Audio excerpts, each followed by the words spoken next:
My uncle announced at the family reunion, "I'm selling your grandmother's farm. You kids don't deserve it." Everyone nodded except me. I asked, "Did you check who's listed on the current deed?" He laughed. "Of course, it's in my name." I handed him the county records. It wasn't. The backyard went silent. 40 relatives stopped eating. Uncle Frank stood at the head of the picnic table, holding a glass of lemonade like a trophy. "The farm's been in the family for 80 years, he said, "but times change. I got an offer from a developer, $2 million. I'm taking it." My Aunt Sarah nodded. "Frank deserves it. He's been managing the property for years. Managing it into the ground," I muttered. Frank's eyes snapped to me. "What was that, Jake?" "Nothing." "No, say it louder. Let everyone hear." I stood up. "I said you've been managing it into the ground. The barn's falling apart. The fences are broken. Half the fields are overgrown." "That's because nobody helps," Frank shouted. "None of you ungrateful kids ever lifted a finger. You just showed up for Sunday dinners and acted like you owned the place. Grandma wanted us to have Sunday dinners there. She wanted it to stay in the family. Well, Grandma's dead," Frank said, "and I'm the executor of her estate. The farm goes to me. What I do with it is my business." My cousins looked at their plates. Nobody argued. "Did you actually read the will?" I asked. "Of course I read it. I'm not an idiot." "And you checked the deed? At the county office?" Frank laughed. "Why would I need to check? The farm's been mine since she died 2 years ago. It's in my name." "You're sure about that?" "Positive." He took a long drink. "Stop trying to cause trouble, Jake. You're embarrassing yourself." I pulled a folder from my bag. Set it on the table. "What's that?" Frank asked. "County records. I pulled them yesterday." His smile faltered. "You're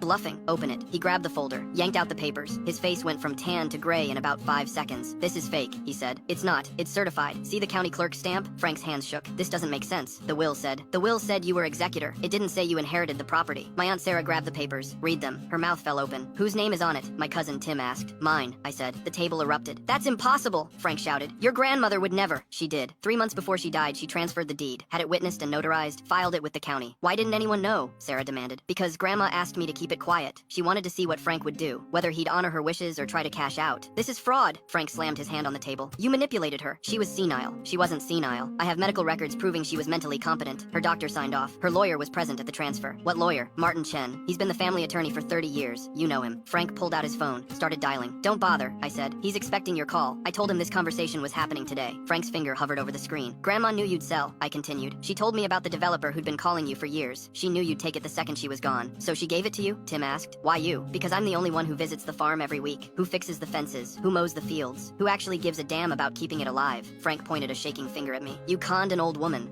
"I took care of an old woman while you were planning her estate sale. Every Sunday for 5 years, I was there. Where were you?" Silence. "I asked her once why she didn't just leave it to all of us," I said. "You know what she told me? I'm leaving it to the one who'll fight for it. The rest will just fight over it." Sarah started crying. "This isn't fair." "What's not fair is Frank telling everyone the farm is his when he never bothered to check. What's not fair is 40 people nodding along while he plans to pave over Grandma's legacy for a shopping mall." $2 million, Frank shouted. "Do you know what that could do for this family?" "I know exactly what it would do. You'd take the money, divide it up, and in 5 years, nobody would remember there was ever a farm." "So what are you going to do?" Tim asked quietly. "Keep it?" "Yeah, I'm keeping it." "You can't afford that," Frank said. "You're a teacher. You make nothing." "I make enough."